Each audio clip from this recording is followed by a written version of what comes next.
There are two types of women.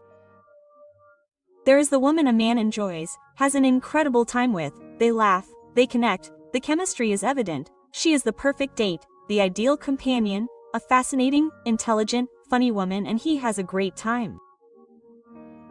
And then there is the other type of woman, the one a man can't stop thinking about when she is not there. It is not that he enjoys her any less, on the contrary, but when she is not present, something changes in his brain.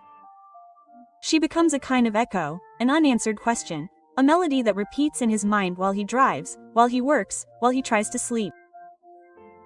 She is not just a good memory, she is a presence in her absence.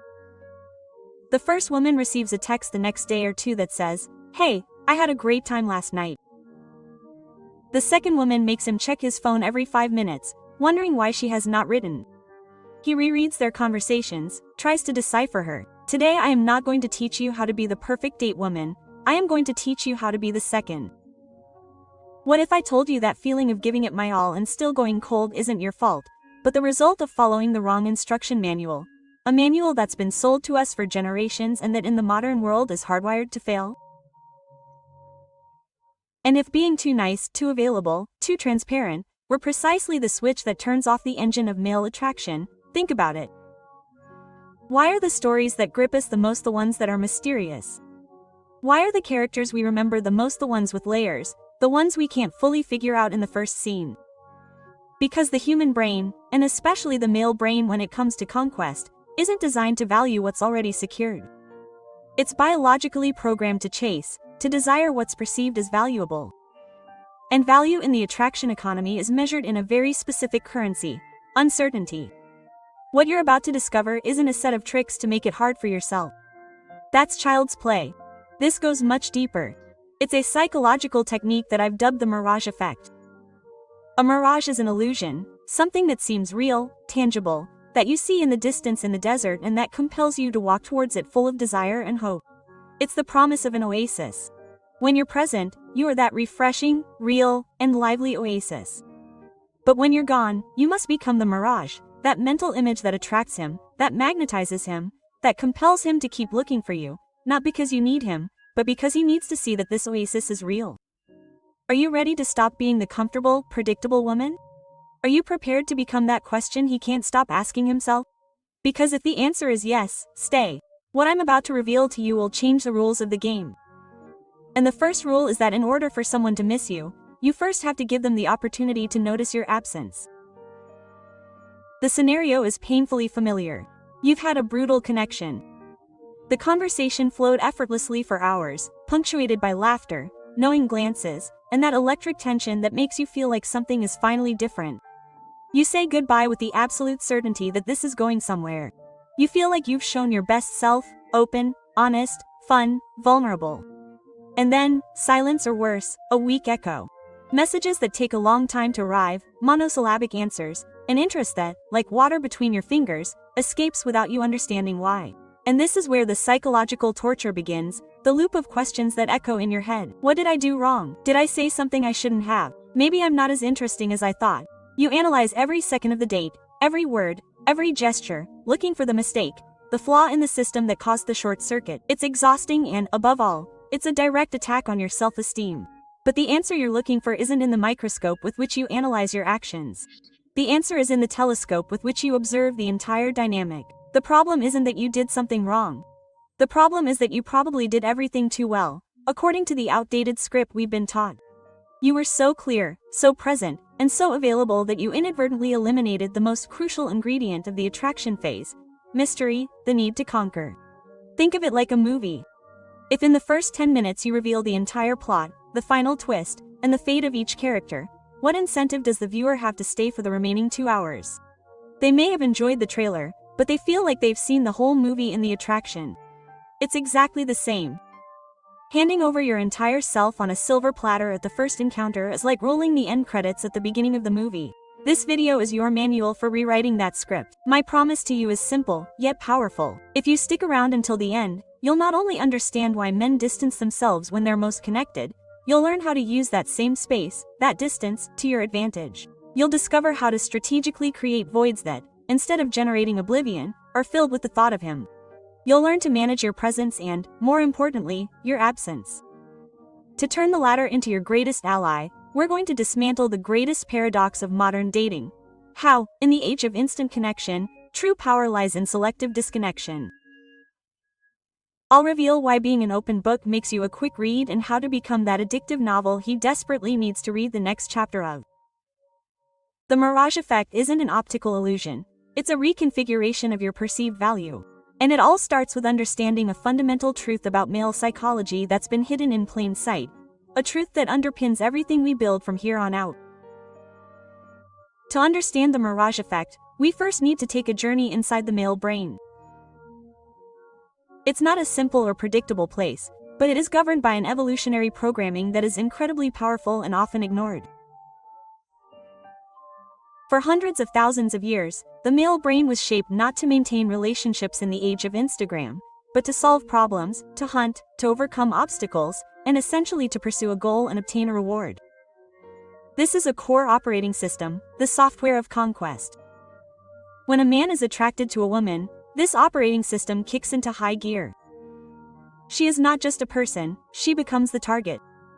Her attention, her affection, her interest are the reward. Every interaction is a new phase, a new level to unlock.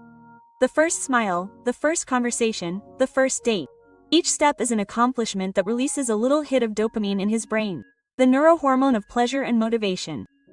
It's the same stuff that's released when he wins a video game, when he closes a deal, when he solves a complex problem.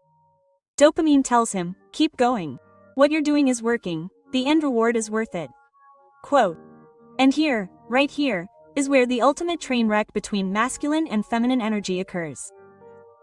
Because while his operating system seeks challenge and reward, yours often seeks connection and security. You want to know that the connection is real, that there's safe ground to open yourself up to. He wants to know that there's a mountain to climb, that the prize at the top is valuable precisely because the ascent requires effort. So what happens when, with the best of intentions, you give him everything from the very beginning? When you tell him your deepest fears on the second date, when you make yourself available to him, 247. When you fill every silence with a question or a confession, when you reassure him over and over how much you like him, what you're inadvertently doing is giving him the treasure map, the skeleton key, and the code to the safe, all in the same day. You're taking away his play, robbing him of the process of discovery that fuels his attraction. The mountain he was meant to climb becomes a gentle hill with a scenic elevator.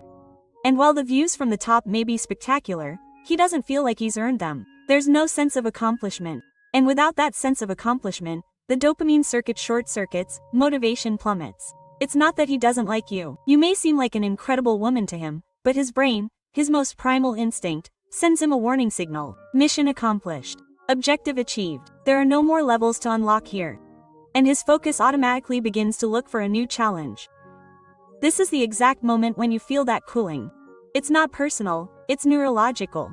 He's quenched his curiosity before he's had a chance to cement his interest into something deeper than just the initial conquest. The big mistake is to believe that in order to keep him interested you have to give him more of yourself, more attention, more affection, more availability, when in reality the strategy is radically the opposite. You have to give him less. You have to give him just enough so that his brain keeps producing that dopamine, so that he keeps perceiving that there's still a mystery to solve, a level to pass.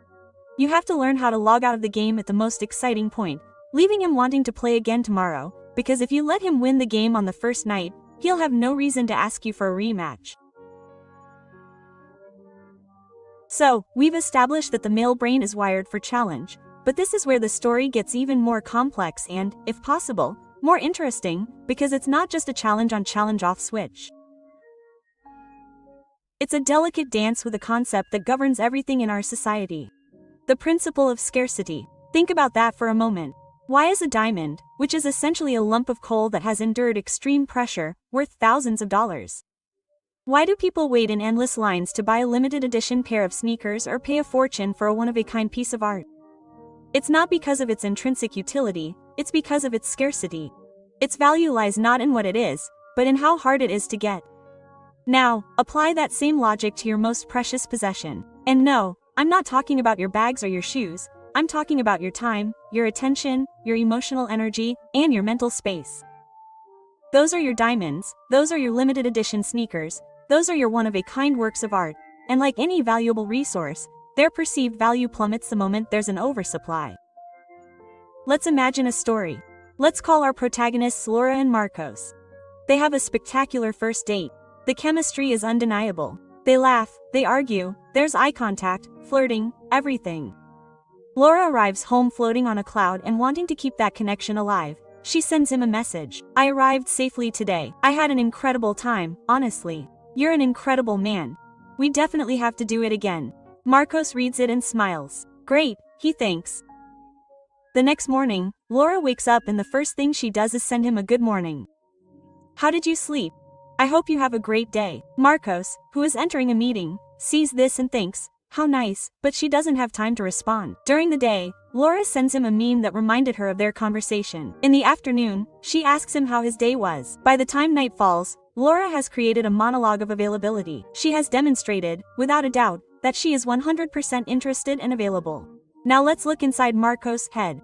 Does he think Laura is annoying? No, probably not. He thinks she is a bad person at all, but what he does feel on a subconscious level is that there is nothing left to discover. There is no space for him to wonder, did I like her? There is no space for him to take initiative. Laura, with the best intentions in the world, has served him dinner, dessert, and coffee. All before he has had a chance to feel hungry. She has taken up all the mental space, eliminating the void necessary for longing to rise, for him to miss her. Here's where the cruelest twist occurs. Marcos begins to distance himself, not because he doesn't like Laura, but because he feels overwhelmed by attention he hasn't earned. And Laura, sensing this distance, panics and makes the most common mistake. She doubles down. Maybe I wasn't clear enough, she thinks, and sends him an even longer, more emotional message. I'm sorry, you seem distant. And with that, she has unknowingly put the final nail in the coffin of attraction. He has gone from being a fascinating mystery to a problem to be solved or worse, a source of pressure. Most potential relationships don't die from lack of interest. They die drowning in a sea of premature over-communication. They die because we mistake interest for total availability. We believe that to show that we care about someone we must be omnipresent in their digital life, and in doing so we become background noise, not the tune they can't get out of their head. But what happened next in the history of humanity and relationships is even stranger. We invented the idea that if someone really likes you, none of this should matter. And that is the biggest lie of modern dating. It may not matter in a 20-year marriage, but in the fragile, delicate stage of attraction. In that ignition phase, it is everything. It is the difference between a fire that catches fire and becomes a bonfire and a match that is extinguished by one too strong breath. And then we reach the breaking point, the dead end.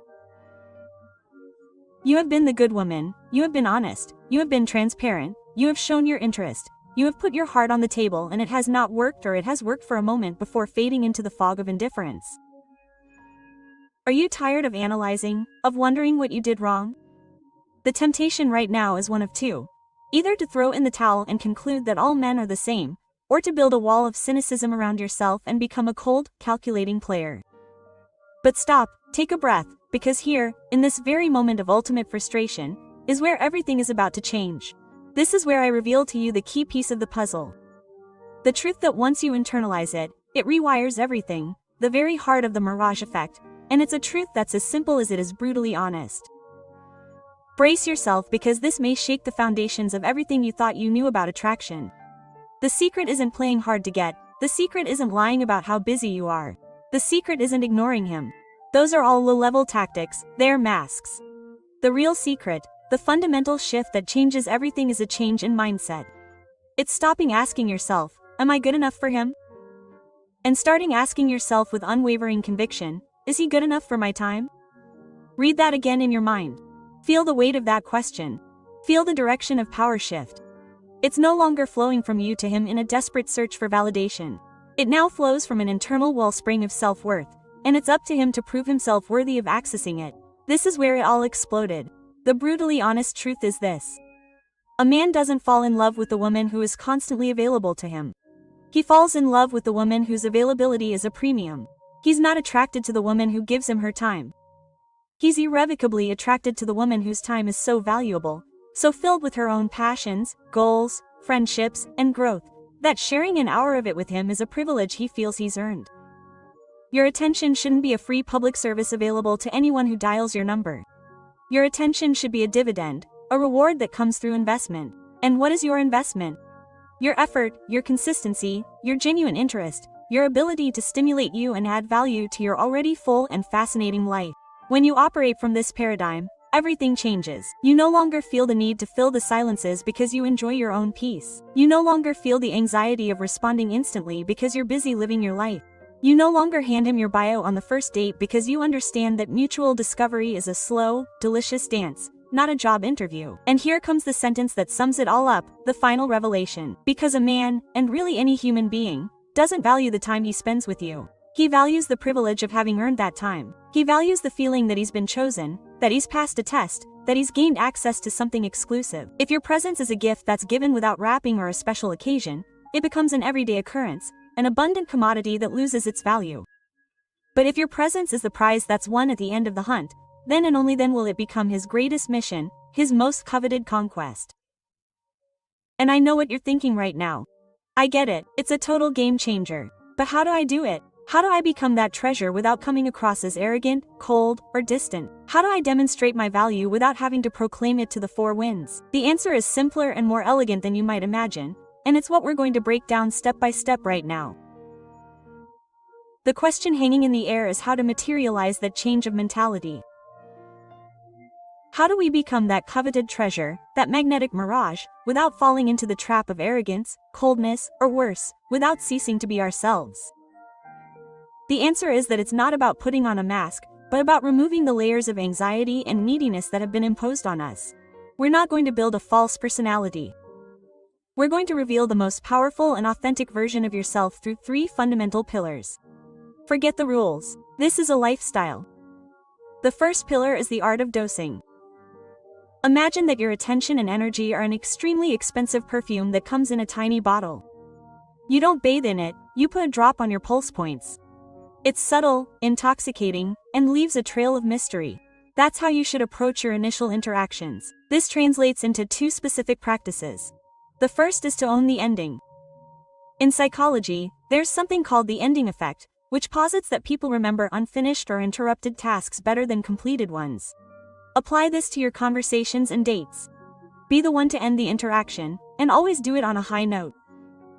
When laughter is at its peak, when the conversation is most engaging, that's your time to say with a warm smile, "I'd love to continue this conversation, but tomorrow I have one of those days that requires all my energy and I need my sleep to conquer the world.